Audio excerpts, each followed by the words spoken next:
नमस्कार दोस्तों, DD red के एक और रिएक्शन वीडियो में आप सभी का स्वागत है। मैं हूं आलोक। तो आज जो वीडियो लेकर आया हूं वो वीडियो है कमर चीमा जी का और इसका टाइटल है India makes history by taking Raisina dialogue to Abu Dhabi. Jaishankar celebrates Republic Day in Abu Dhabi. तो जी हाँ, ये बात तो बहुत मार्के वाली है और बहुत बड़ी बात है कि रायसीना डायलॉग्स। सबसे पहले मैं आपको बता देता हूँ कि रायसीना डायलॉग्स होता क्या है। तो रायसीना डायलॉग जो है वो भारत कराता है और इसमें जियो पॉलिटिक्स और जियो इकोनॉमिक्स, जियो बिजनेस, मतलब बहुत सारी चीज़ें जो हैं वो कॉन्फ्रेंस तरीके की चीज़ें होती हैं। उसमें दुनिया भर से लोग आते हैं, बातचीत करते हैं और जियो पॉलिटिक्स, जियो इकोनॉमिक्स, ये सारी चीज़ें डेवलप होती हैं। इन पर डिबेट होती है, इनको डिस्कस किया जाता है, आगे के प्लान्स बनाए जाते हैं। तो एक तरह से ये थिंक टैंक का काम करता है, सोचने के लिए, बातों को आगे बढ़ाने के लिए, संबंधों को आगे बढ़ाने के लिए। अब अबू धाबी में होने से चीमा जी चौंक गए हैं। इनको लग रहा है कि अरे ये क्या हो गया। तो चलिए देखते हैं क्या बता रहे हो। दोस्तों, आपने एक चीज़ नोट की है कि डॉक्टर जयशंकर जो हैं, उन्होंने रिपब्लिक डे जो है, वो कहाँ मनाया है? अबू धाबी में। ये एक मामूली चीज़ नहीं है, ये गैर मामूली चीज़ है। This is a very uncommon thing कि डॉक्टर जयशंकर वहाँ से निकले दिल्ली से और जाके कल अपना रिपब्लिक डे उन्होंने अबू धाबी में भी मनाया और साथ में उन्होंने वो असल में तो वो जो राइज़ीना मिडल ईस्ट डायलॉग के लिए गए हैं। That's how India is helping United Arab Emirates to be go more global. वो कैसे? देखें, डॉक्टर जयशंकर को इस चीज़ की समझ लग गई। क्या समझ लगी उनको? डॉक्टर जयशंकर को ये समझ लगी कि भाई हम हर साल रायज़ीना डायलॉग जो है, वो कराते हैं हम दिल्ली के अंदर। अगर हम इस दफ़ा रायज़ीना डायलॉग जो है, वो कराएंगे अबू धाबी के अंदर, तो किसको फ़ायदा होगा? पैसे कौन देगा? इंडिया। होटल किसके इस्तेमाल होंगे? अबू धाबी के। डॉलर किधर जाएगा? Abu Dhabi. गेस्ट किधर आएंगे? Abu Dhabi. इंडियंस कहाँ ट्रैवल करेंगे? Abu Dhabi. समझ रहे हैं आप बात को? That's way they are working and thinking. इस तरह काम कर रहे हैं वो इस तरह काम कर रहे हैं कि उन्होंने दुबई को, अबू धाबी को अपने पीछे लगाया हुआ है कि आए हम आपके लिए। देखिए, दो लेवल पे इंडिया ऑपरेट करता है। एक वो लेवल पीछे नहीं लगाया हुआ और मुझे लग रहा है कि अबू धाबी में हमने आईआईटी जो खोली है, इंडियन इंस्टीट्यूट ऑफ टेक्नोलॉजी, जो हमारा प्रीमियम इंस्टीट्यूशन है और टेक्नोलॉजी के लिहाज से उसकी पढ़ाई के लिए, वो अबू धाबी में ही तो खोला है। और क्या ज़बरदस्त कैंपस खुला है भाई साहब अबू धाबी का। और मुझे याद है उसका एक वीडियो आया था, अगर वीडियो मिल गया तो मैं आपको दिखा देता हूँ। ये है अबू धाबी का आईआईटी का कैंपस, शानदार।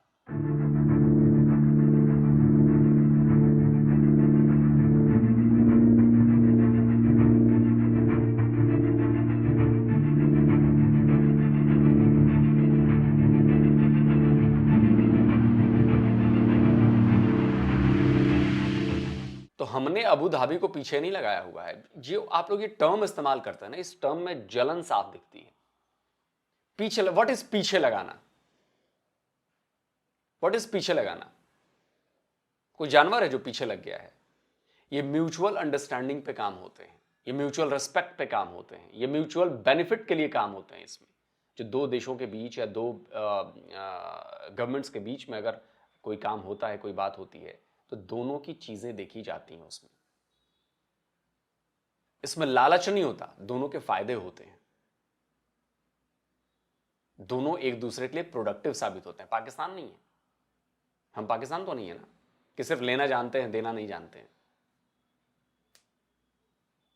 तो अबू धाबी हो, चाहे अबू धाबी में ही वो मंदिर भी हमारा जो हिंदू मंदिर बना है बीएपीएस वाला, वो अबू धाबी में ही बना है। तो ये पीछे लगाना नहीं कहते हैं, ये आपस में एक दूसरे को रिस्पेक्ट देना कहते हैं कि आप कारोबार भी कर रहे हैं, अपना कल्चर भी एक्सचेंज कर रहे हैं, कल्चरल की चीज़ें भी बढ़ा रहे हैं, टूरिज्म भी बढ़ा रहे हैं, बिजनेस भी बढ़ा रहे हैं, आगे का फ्यूचर का सोच भी रहे हैं और आपको इंक्लूड करके चल रहे हैं। इंक्लूसिव है ये। हम अपनी मर्जी आपके ऊपर नहीं थोप रहे, हम आपसे बातचीत करके जो म्यूचुअल बेनिफिट्स की बातें हैं, जो दोनों देशों के लिए फायदेमंद है, वो काम हम कर रहे हैं। हम ये नहीं कर रहे कि अबू धाबी तू मेरे पीछे लग जा, हम तो डॉलर्स की बरसात कर दूंगा, नहीं। ये नींव बनाई जाती है किसी बड़े काम करने के लिए। आप लोग समझ ही नहीं पा रहे हैं, आप लोग का प्रोसेसर बड़ा स्लो है सर। वो लेवल है कि जनाब इंडियंस बड़ी तादाद में अबू धाबी जा रहे हैं, वहाँ पे नौकरियां कर रहे हैं, ऑड जॉब्स भी कर रहे हैं, सीईओ लेवल की वो जॉब्स भी कर रहे हैं। और एक लेवल ये है कि जहाँ पे इंडियन गवर्नमेंट इस लेवल पे ऑपरेट कर रही है। अब डॉक्टर जयशंकर जब वो बात करते हैं, वहाँ पे पहुँचे हैं, तो वो क्या बात कर रहे हैं? वो कह रहे हैं जी देखिए, उन्होंने किस चीज़ का जिक्र किया है? उन्होंने बाब्स हिंदू मंदिर का जिक्र किया है कि हमारे और अबू धाबी के साथ क्या ताल्लुकात है, प्लूरलिज्म, हार्मनी, टॉलरेंस। और उन्होंने अबू धाबी को ये बताया कि हमारे एजुकेशनल इंस्टीट्यूशंस यहाँ पे हैं। मतलब जो दहाइयों से, फॉर मैनी डेकेड्स, इंडिया अपनी लेबर बेचता रहा, जिस लेबर की वजह से इंडिया ने अरबों डॉलर रेमिटेंस कमाई है, अरबों डॉलर रेमिटेंस कमाई है। लेकिन ये अब वो नेक्स्ट लेवल पे जा चुके हैं। अब मुझे एक बात बताएं आप, जस्ट इमेजिन करें आप, सर तो क्या पाकिस्तान ने रेमिटेंस नहीं कमाई है अपनी लेबर भेजकर यूएई में या सऊदी अरब में? सबसे ज्यादा रेमिटेंसेस आपके यहीं से आते हैं। तो अगर भारत ने कमाया तो आपको क्यों दर्द हो रहा है? आपको लग रहा है कि नहीं, इस पर पाकिस्तान का हक था? क्या हमने पाकिस्तान का हक मारा क्या? और सर बात सिर्फ रेमिटेंसेस की नहीं है, बात सिर्फ रेमिटेंसेस की नहीं है।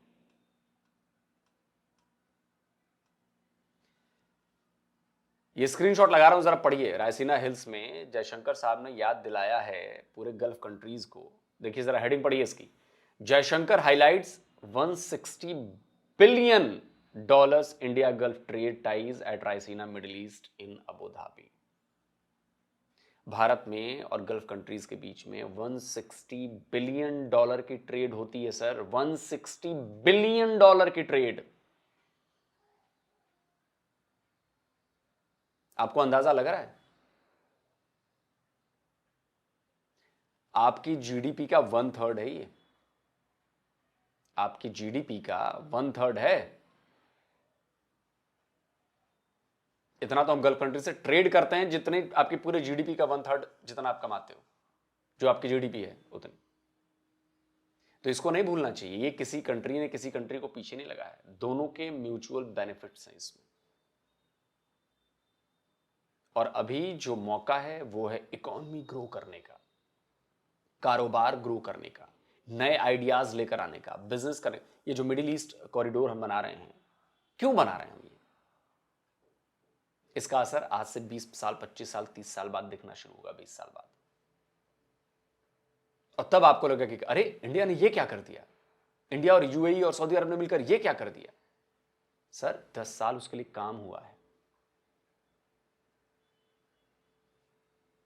अभी आगे और भी चीजें बताऊंगा मैं, चलिए सुनते हैं पहले। कि अरबों डॉलर रेमिटेंस जा रही है अबू धाबी से इंडिया। तो इंडिया अगर 200 मिलियन भेज देता है एंड रायसीना मिडिल ईस्ट करवा देता है, सुनाए कैसा, कैसी चीज है, कैसी चीज है ये। सो उनको पता है कि हमने क्या करना है। Indians have become investors, Indian investors हैं, बड़े पैमाने पे इन्वेस्टर्स हैं। और उनको इस सारी चीज की समझ आ गई है कि अगर हमें अपना दुनिया में मौकफ देना है, अपने आप को आगे लेके चलना है, तो भाई ये सारा कुछ करना पड़ेगा। ये सारा सर इसको इंटेलिजेंस कहते हैं। बुद्धिमान लोग हैं भारत के, फ्यूचर देखते हैं। और हम अपने रूट्स के साथ हैं, पाकिस्तानियों की तरह अपने रूट नहीं काट लिए हमने। और जड़ों को जोड़ने की कोशिश कर रहे हैं गल्फ कंट्रीज में। घंटा वो जड़ें नहीं जुड़ती वहां पे। वो कहता है तू कौन भाई? सारा कुछ करना पड़ेगा। आप देखें ना, रिपब्लिक डे सेलिब्रेशंस दुनिया के, और फिर उसमें मोहम्मद बिन जो क्या नाम है उनका, foreign minister Abdullah bin Zayed साहब, very forward looking, very progressive foreign minister of Abu Dhabi, very progressive, बड़ा कैजुअल, जबरदस्त, मतलब they are rich, generationally rich हैं यार वो। They are the ruling family, वो सारा कुछ है। डॉक्टर जयशंकर के लिए जगह जगह वो भाई रेड कारपेट डालते हैं, जगह जगह वो डॉक्टर जयशंकर के लिए रेड कारपेट डालते हैं। एंड दे डू अंडरस्टैंड, वो इस चीज़ को अंडरस्टैंड करते हैं कि हमें क्या करना है, डॉक्टर जयशंकर को कैसे विन करना है। और वो डॉक्टर जयशंकर को पता है कि मैंने इनके लिए, आपको पता है ना कि doctor Jaishankar was the doctor Jaishankar on his second trip globally, वो अबू धाबी है। अच्छा, मैं आपको बात बताऊं, अभी कल फॉर एग्जांपल, जस्ट मैं लेट्स से आज 28 तारीख है, इंडिया, आपको मैं एक बात बताऊं, इंडिया अपना जो रिपब्लिक डे है ना पूरी दुनिया में, वो उस दिन मनाता है जिस दिन रिपब्लिक डे होता है। मिसाल के तौर पे इस दफ़ा रिपब्लिक डे संडे को था, तो संडे को तो मना लिया, ओके, हुकूमत ने तो गवर्नमेंट लेवल पे तो मना लिया, लेकिन पूरी दुनिया में जो इनके डिप्लोमेटिक मिशन जो रिसेप्शंस करते हैं वो उसी दिन करते हैं। अच्छा, ये मैंने पूछा एक इंडियन डिप्लोमेट से, अभी 2 दिन पहले मैं भी था वहाँ पे इंडियन हाई कमीशन की रिसेप्शन के ऊपर इस्लामाबाद में। तो मैंने पूछा उनसे, मैंने कहा भाई साहब आज संडे वाले दिन सबको बुला लिया? तो वहाँ ज़ाहिर बात है तमाम लोग मौजूद थे, डिफरेंट डिप्लोमेटिक मिशंस थे, सारा था। तो उन्होंने कहा जी हमारा ये है कि हम जिस दिन हमारा होता है रिपब्लिक डे होता है, हम रिसेप्शन उसी दिन करते हैं। कई लोग होते हैं वो 2-4 दिन पहले कर लेते हैं, 2 दिन पहले कर लेते हैं, वो कहते नहीं, हमने दिन देखना है, उस दिन के हिसाब से हमने रिसेप्शन करनी है। दिन देखना है और दिन के हिसाब से फिर हमने रिसेप्शन करनी है। तो वो चीज़ जो है वो अब देखें, जो मैं बात आपको बताना चाह रहा हूँ कि India did this receptions everywhere on Sunday but in Abu Dhabi on Monday, because doctor Jaishankar वहाँ पहुंचे हुए थे, तो साथ में उन्होंने कॉन्स्टिट्यूशनल डे भी, ये भी सारा जो है इसको भी सेलिब्रेट कर लिया। That's how they do it, because उनको पता है कि ये जो सेलिब्रेशन है ये वो उनके साथ कर रहे हैं।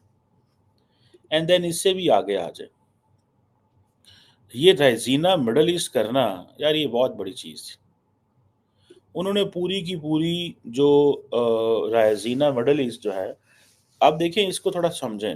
रेजीना इनका एक प्रीमियर डायलॉग फोरम है, थिंक टैंक है, ऑब्जर्वर रिसर्च फाउंडेशन के तहत, जो पूरी दुनिया के अंदर ये सेशंस करते हैं, पूरी दुनिया के अंदर ये सेशंस करते हैं। अब होता क्या था कि पूरी दुनिया से लोगों को बुलाया जाता था, पूरी दुनिया से लोगों को बुलाया जाता था और उनको कहा जाता था कि भाई आप जो है वो अ, ये सारा करें।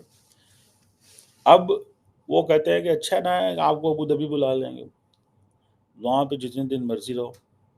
हर बंदा wants to go to Abu Dhabi, हर बंदे को वीज़े का भी मसला नहीं होता ऑलमोस्ट। तमाम लोगों ने जिन्होंने वेस्टर्न वर्ल्ड से आना होता है उनको तो कोई मसला नहीं होता, उनको तो कोई मसला नहीं होता, वो जब मर्जी पहुंच जाते हैं, वो जब मर्जी पहुंच जाते हैं जनाब, 1 मिनट में पहुंच जाते हैं, इट्स ऑल इजी, वो 1 मिनट में पहुंच जाते हैं। और उन्होंने बुलाया कहाँ से? पूरी दुनिया से। ये जो रेजीना मिडल ईस्ट है, पूरी दुनिया से उन्होंने बुलाया यार। उनके जो स्पीकर है ना, देखिए दिस इज स्टाइल, वो इसको लेके चले गए हैं रेजीना को, अब इंटरनेशनल स्टैंडर्ड पे लेके चले गए हैं। वो जैसे डेवोस है ना, ये डेवोस स्टाइल चीज़ है, ठीक है जी। आप देखें अगर वहाँ पे अबू धाबी के अंदर one of the speakers is Tunisia के foreign minister, one of the speakers is, आप चले जाए जी ईरान की जो मिनिस्ट्री ऑफ फॉरेन अफेयर्स जो है वहाँ से वो ले लिया जी। One of the speakers is DGG public policy research United Arab Emirates. National defence college UAE के एक स्पीकर हैं। इसी तरह अमेरिकन कंपनीज के स्पीकर हैं। इसी तरह बहुत सारी जो जिसे कहते हैं ना कि इंडिया के स्पीकर हैं जिनको वो लेके गए हैं। अब इंडिया से जिन लोगों को दुबई लेके गए हैं उनको टिकटें नहीं है। लेट्स से 100 बंदा है जो ये चीज़ें मैनेज कर रहे हैं। 100 बंदा ये चीज़ें मैनेज कर रहा है। अब for example Munich security conference है, उसके लोगों को बुलाया गया है। म्यूनिक सिक्योरिटी कॉन्फ्रेंस जो है उसके लोगों को बुलाया गया है। ये चीज़ है जिसको मैं समझता हूँ।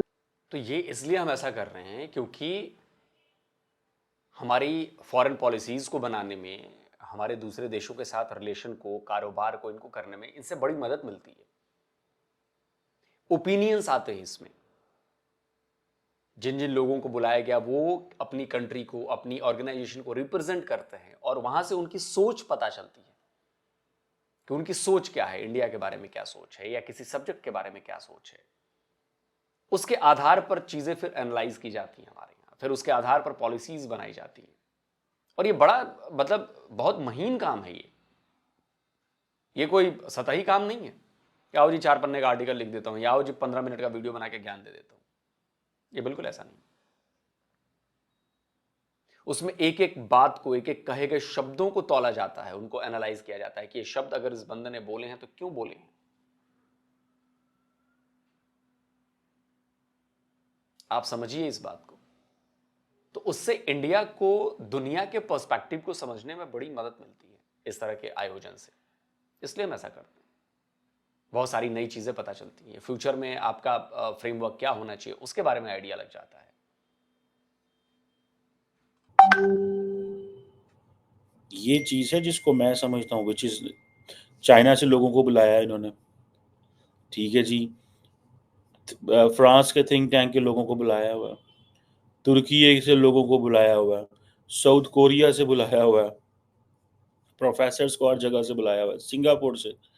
उन्होंने जो राइजीना मिडल ईस्ट है, अफ्रीका से, घाना से, बहरेन से, इसराइल से, भाई उनके लिए तो किसी को बुलाना कोई मुश्किल नहीं है ना। उन्होंने सारी के सारे लोगों को कहा आ जाए मिडिल ईस्ट, आ जाए भैया, आप वहाँ मुलाकात होगी आपसे। मिडिल ईस्ट राइजीना जो है वो एक प्रीमियर डायलॉग फोरम है, ठीक है जनाब। और ये मकसद है उसका कि जिस तरह मर्जी जैसे मर्जी, ठीक है, ये काम जो है वो इसको इंडिया से बाहर भी किया जाए। The more we do it outside India the better it is. आप देखें ना, स्पेन की फॉर्मर फॉरेन मिनिस्टर को कहना कि चलो आओ, स्पेन के फॉर्मर, मैं ये चीज़ तो कहता हूँ भैया इस पे फोकस करो, ये सॉफ्ट पावर है। इन लोगों को बुलाओ पाकिस्तान, ऐसे लोगों को उनको टिकट्स दो, उनको 4-4 दिन की होटल स्टे दो, ठीक है, 4-4 दिन के होटल स्टे दो। ये खुद ही जिधर भी जाएंगे आपके मुल्क के एम्बेसडर बन जाएंगे। हमारे लोगों को ये होता है कि जी सबसे पहले जो है ना, हम खुद बाहर चले जाएं, खुद बाहर चले जाएं। इसको देखें, इसको बड़े पैमाने पे थोड़ा सा उठाना पड़ेगा, बड़े पैमाने पे थोड़ा सा उठाना पड़ेगा। चलिए वीडियो खत्म करते हैं, मोटा मोटी बात समझ में आ गई। लेकिन चीमा साहब, ये बोलना बड़ा आसान है, इसको प्लान करना बहुत मुश्किल है, इसको करना बहुत मुश्किल है। क्योंकि इंडिया को दुनिया एक दूसरे लेंस से देखती है, पाकिस्तान को एक दूसरे लेंस से देखा जाता है, और आप उस लेंस में फिट नहीं बैठते। आपका शीशा थोड़ा सा पतला भी है और छोटा भी है, बैठते नहीं उस फ्रेम में। इंडिया लगातार उस फ्रेम को बड़ा करता जा रहा है। इंडिया लगातार अपनी पहुंच, अपनी मौजूदगी, अपना दायरा, ये सब बढ़ाता जा रहा है। और इसका असर दिख रहा है, क्योंकि हमारे इस ऑपरेशन के पीछे मैं कहूं, या इस आयोजन के पीछे वो लालच नहीं है जो पाकिस्तान कर सकता है। इसीलिए हमारा जो मोटो है ना, वो सबको साथ लेकर चलने का है। सिर्फ मैं नहीं है, हम है। चाहे ग्लोबल साउथ हो, चाहे मिडिल ईस्ट हो, हम है। अब देखिए, अब जो हमारे जो एक्सटर्नल अफेयर्स मिनिस्टर हैं डॉक्टर जयशंकर, उन्होंने क्या कहा है, देखिए ये स्क्रीनशॉट लगाता हूं। EAM emphasizes strengthening India Middle East ties at Raisina dialogue in Abu Dhabi। हमारे विदेश मंत्री का कहना है कि भाई हमें इस बात पर जोर देना है, भारत इस बात पर जोर दे रहा है कि मिडिल ईस्ट, पूरे मिडिल ईस्ट, सिर्फ अबू धाबी या UAE की बात नहीं है, पूरे मिडिल ईस्ट के साथ हमें अपने रिलेशन और ज्यादा मजबूत करने हैं। और ये बहुत सारे सेक्टर्स में हो सकता है। एनर्जी की फील्ड है, एग्रीकल्चर की फील्ड है, एग्रो एक्सपोर्ट की फील्ड है, साइंस एंड टेक्नोलॉजी की फील्ड है। अब इसरो के जरिए भी हम बहुत कुछ कर रहे हैं, एजुकेशन की फील्ड है। और हम मिडिल ईस्ट को ये भरोसा दिलाने में कामयाब हो गए हैं कि हमारे पास ये सारी चीजें हैं जो आपके लिए बहुत जरूरी हैं और हम उसमें आपकी मदद कर सकते हैं। आप हमारी एनर्जी नीड्स को पूरा करें, आप हमारी पावर नीड्स को पूरा करें, हम आपकी इन नीड्स को पूरा करेंगे, आपकी एग्रो नीड्स को, आपकी एजुकेशन की नीड्स को, एडवांसमेंट की नीड्स को, आपकी टेक्नोलॉजी की नीड्स को। UPI हमारा क्यों वहां पे सक्सेसफुल होने जा रहा है, बहुत सारी चीजें चल रही हैं, क्योंकि उनको दिख रहा है कि भाई इससे चीजें और इजी होंगी। अब देखिए एक और स्क्रीनशॉट लगाता हूं। EAM Jaishankar meets Abu Dhabi crown Prince, discusses advancement of ties. जो अबू धाबी के क्राउन प्रिंस हैं, अबू धाबी के क्राउन प्रिंस जो हैं खालिद बिन मोहम्मद बिन जायद अल नहयान, और उनसे बाइलेटरल पार्टनरशिप की डिस्कशन की है हमारे विदेश मंत्री ने। रायसीना डायलॉग्स की मतलब सोचिए। और आगे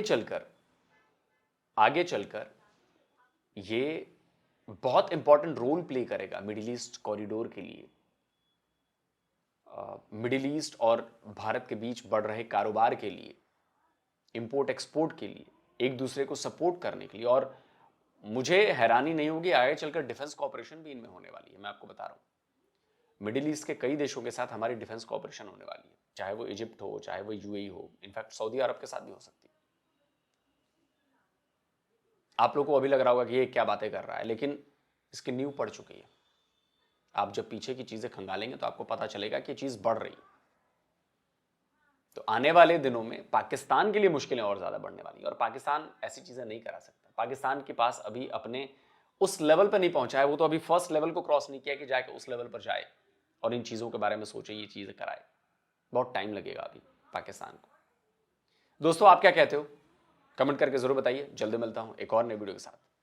नमस्कार, जय हिंद। तो अगर आप चाहते हैं मुझसे बात करना, मुझसे कोई सवाल पूछना, तो फैन कॉल पर आप मुझसे कनेक्ट हो सकते हैं। फैन कॉल में ये सुविधा है कि आप अपने हिसाब से वहां पर जाकर टाइम स्लॉट बुक कर सकते हैं कि आपको फलाने दिन मुझसे बात करनी है, फलाने टाइम पे मुझसे बात करनी है। लेकिन ये भी बता दूं कि ये पेड सर्विस है,